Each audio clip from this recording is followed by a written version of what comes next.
Hello everyone, welcome to the new video from Study Buzz और मैं हूं अनुभव गुप्ता। सो यार, आज की वीडियो के अंदर मैं बताने वाला हूं कि जैसे अगले कुछ महीनों के अंदर, अगले कुछ हफ्तों के अंदर आपका कैट एग्जाम और बाकी सारे एमबीए एग्जाम्स आने वाले हैं। तो बहुत सारे बच्चों को ये बर्नआउट वाली फीलिंग होने लग गई है कि यार हम पढ़ रहे हैं, हमसे बहुत पढ़ा नहीं जा रहा, हम थक चुके हैं, हम अब और नहीं पढ़ सकते, हम छोड़ना चाहते हैं। तो ऐसी सिचुएशन को हमें कैसे काउंटर करना चाहिए, क्या छोटी छोटी टिप्स है हम अपने माइंड में रख सकते हैं ताकि ये बर्नआउट वाले फेज से हम बाहर निकल सके, इसके बारे में आज हम कंप्लीट डिस्कशन करने वाले हैं। तो चलिए शुरू करते हैं। इससे पहले फ्रेंड्स हम स्टार्ट करें, I would request to channel को सब्सक्राइब करके बेल आइकन जरूर प्रेस कर लेना ताकि सारी इंपॉर्टेंट वीडियोस की नोटिफिकेशन आपके पास आती रहे। एंड प्लीज हमारे साथ इंस्टाग्राम पे जरूर कनेक्ट हो जाना। हमारा इंस्टाग्राम हैंडल है studybuzz_education। इसके ऊपर हम डेली बेसिस पे बहुत ही इंपॉर्टेंट कंटेंट पोस्ट करते हैं। आप हमारा फेसबुक ग्रुप भी ज्वाइन कर सकते हो जिसका नाम है स्टडी बज़।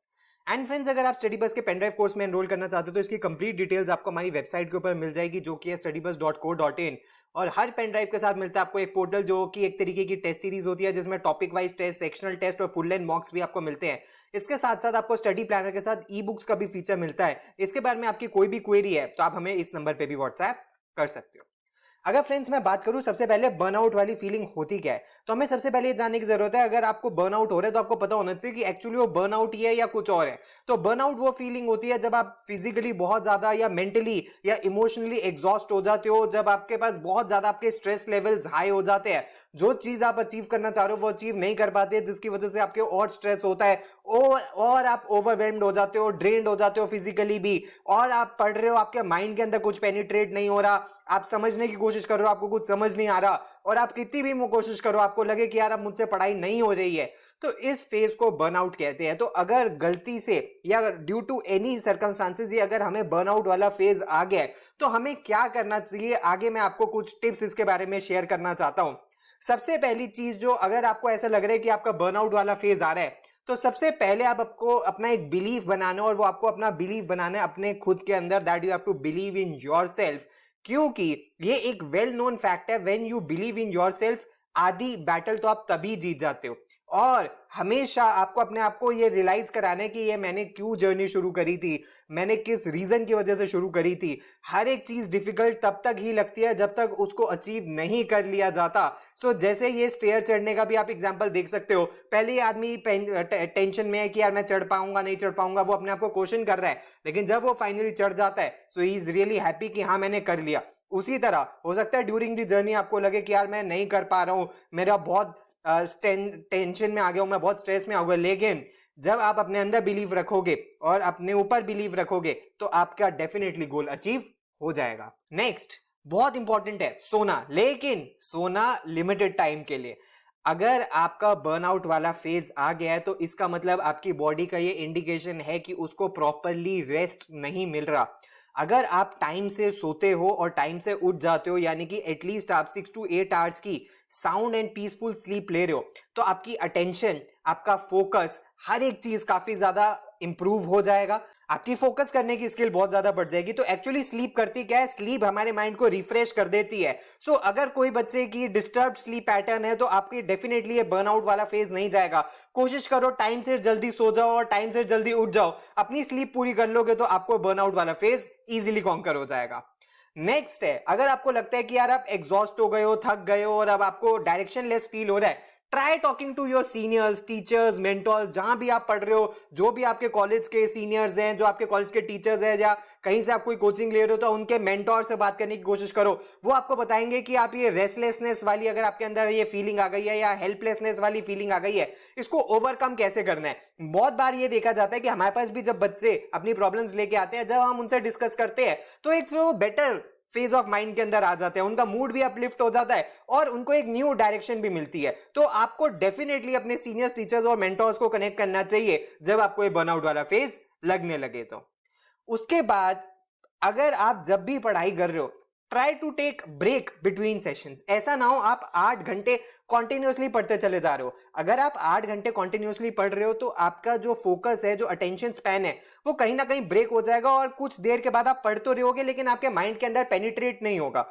तो अगर आप 2 घंटे के लिए पढ़ रहे हो तो उसके बाद आप 20 से 30 मिनट का ब्रेक ले सकते हो, लेकिन ये वाइसे वर्सा नहीं होना चाहिए कि 20 से 30 मिनट पढ़ रहे हो और फिर 2 घंटे का ब्रेक ले रहे हो। नहीं, तो आप चाहे 1 घंटे के बाद 15 मिनट का ब्रेक लो, चाहे 2 घंटे के बाद 20-25 मिनट का ब्रेक लो, ब्रेक ले लेके आप पढ़ोगे तो आपकी बॉडी और माइंड कम एग्जॉस्ट होगा, कम आपको बर्नआउट वाली फीलिंग होगी और ज्यादा इफेक्टिव वे के अंदर आप पढ़ाई कर पाओगे। तो ये तो बहुत ही इंपॉर्टेंट है कि ब्रेक ले लेके पढ़ाई करनी है। और एक चीज और है कि ये नहीं है कि 8 घंटे में सिर्फ और सिर्फ एक ही टॉपिक पढ़ता रहूंगा। आप डाइवर्स टॉपिक्स पढ़ो, अलग अलग टॉपिक्स पढ़ोगे तो वो आपका मोनोटोनस वाला फेज भी नहीं आएगा और बर्नआउट वाला फेज भी नहीं आएगा।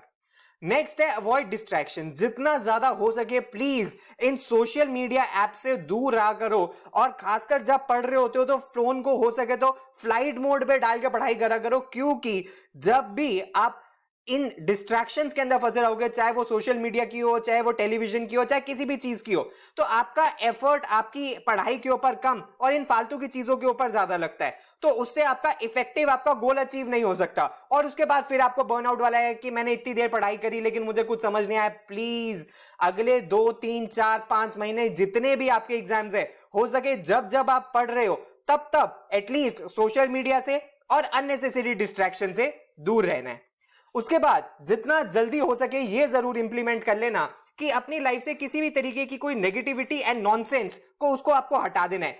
कोई भी ऐसी चीज जो आपके माइंड के अंदर नेगेटिव थॉट्स ट्रिगर करती है या कोई भी ऐसी डिस्कशन जो आपको डेटरेंट लगती है कि यार आप अपना कैट, एमबीए या आईएम का गोल अचीव नहीं कर पाओगे, उसको आपको कट ऑफ कर देना है। और खासकर बिकॉज जब भी आप थोड़ा से बर्नआउट वाले फेज के अंदर होते हो, आपको कोई आके और नीचे पुल डाउन करे तो और बुरा लगता है और ज्यादा आप नीचे गिर जाते हो। नहीं, तो अगर कोई ऐसा इंसान आपको बोलता है कि आप नहीं कर सकते, ये बहुत डिफिकल्ट है, ये तुम नहीं कर पाओगे, अपना टाइम इस पे वेस्ट ना करो, प्लीज ऐसे नॉनसेंस एंड नेगेटिव लोगों से आपको दूर रहना है। किसी भी तरीके की नेगेटिविटी के अंदर आपको नहीं फंसना।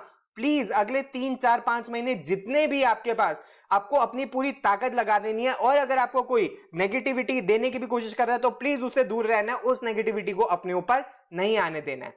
नेक्स्ट, आपको सोशलाइजिंग नहीं बंद करनी है। कोई बच्चे कहते हैं सर अब तो मैं बिल्कुल बाहर नहीं जाऊंगा, अपने किसी फ्रेंड से नहीं मिलूंगा। अरे मिलो यार, हर चीज बैलेंस में करनी अच्छी लगती है। ये नहीं हो कि हफ्ते में 3 बार आप मिल रहे हो, तो अपना टाइम मैनेज करो। अगर आप अपने फ्रेंड्स के साथ थोड़ा मिलते जुलते रहोगे, थोड़ा जेलअप करते रहोगे तो आपका भी जो फोकस है वो बेटर रहेगा। आप भी मोनोटोनस पढ़ाई के शेड्यूल में फंसोगे नहीं और हो सके अगर आपकी कोई हॉबी है तो उसको भी पार्ट टाइम में परस्यू करो, वीक में कभी 1 बार, 2 वीक में 1 बार, ताकि आपको ऐसा ना लगे कि यार आप एक ही चीज रिपीट मोड पे करे जा रहे हो और अब आपको वो करने में मजा नहीं आ रहा।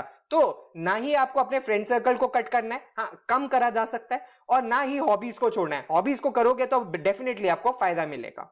उसके बाद नेक्स्ट चीज है फ्रेंड्स, सबसे ज्यादा बच्चे परेशान इस वजह से भी हो जाते हैं क्योंकि वो अचीवेबल टारगेट्स सेटअप नहीं कर पाते। कुछ बच्चे कहते हैं कि सर मैं आज एक दिन में 3 मॉक दूंगा, 3 का एनालिसिस करूंगा, उसके बाद मैं बाकी सारे टॉपिक वाइज टेस्ट दूंगा। अरे नहीं भाई, इतना नहीं कर सकते, काम डाउन प्लीज। कोई मिस्टेक आपको नहीं करनी है गोल सेट करने में। छोटे छोटे टारगेट अपने सेटअप करो, उनको अचीव करो और अपने आप को इंसेंटिवाइज करो कि हाँ यार मैंने जो अपना डेली टारगेट या जो मेरा वीकली टारगेट था जो मैंने सेट किया वो मैंने अचीव कर लिया है। अब मैं अपने आप को इंसेंटिवाइज करूंगा, यानी कि मैं अपने आप को ट्रीट दे सकता हूं या मैं कोई ऐसी काम करूंगा जो मुझे अच्छा लगता है करने में, कोई थोड़ी बहुत देर एंटरटेनमेंट करने का या कोई भी ऐसी चीज जो आपको फन देती है, आपको एंटरटेनमेंट देती है। तो प्लीज आपको स्मॉल टारगेट्स और अचीवेबल टारगेट्स ही सेट करने हैं। इतने हाई अनरियलिस्टिक टारगेट्स नहीं अचीव करने जो आप अचीव ना कर पाओ, उससे भी बर्नआउट वाला फेज आपका आता है। तो अगर आपके छोटे छोटे टारगेट्स रहेंगे तो आप ये बर्नआउट वाले फेज से बाहर रहोगे और आपको जब आप अपने आप को ट्रीट देते रहोगे तो आप इसको बर्नआउट वाले फेज को अपने से दूर रखोगे। And last but not the least, जब भी आपको लगे कि आपका बर्नआउट वाला फेज आ रहा है तो अपने माइंड में ये सोच लेना कि ये गोल आपने अपनी dream job and dream salary के लिए लिया था और आप तब तक नहीं छोड़ोगे जब तक आप अपनी ड्रीम जॉब और ड्रीम सैलरी अचीव नहीं कर लेते। तो ये चीज आपको पुश करेगी कि हाँ यार बर्नआउट करके मुझे क्विट नहीं करना, मुझे अपनी पूरी ताकत लगा के दोबारा पुश करना है अपने आप को, ताकि मैं अपनी dream job, dream college, dream MBA का टैग, ड्रीम आईएम का टैग और ड्रीम सीटीसी और सैलरी का टैग और मुझे मिल पाए, ताकि मेरा एटलीस्ट करियर फ्यूचर के अंदर एक बहुत अच्छे तरीके से सेटल होता है। तो फ्रेंड्स ये थी कुछ टिप्स जिसके थ्रू आप अपने बर्नआउट वाले फेज को दूर रख सकते हो और आप मोटिवेटेड रह सकते हो अपने प्रिपरेशन के अंदर। वीडियो पसंद आई हो तो लाइक जरूर करना। फ्यूचर में मैं ऐसी वीडियोस और भी बनाता रहूंगा। प्लीज हमारे साथ इंस्टाग्राम पे जरूर कनेक्ट हो जाना। अगर आपको पेनड्राइव कोर्स में एनरोल करना है तो हमारी वेबसाइट है, और अगर आपकी कोई क्वेरी है तो आप हमें व्हाट्सएप या ईमेल भी कर सकते हो। तो thanks a lot friends, all the best, God bless you.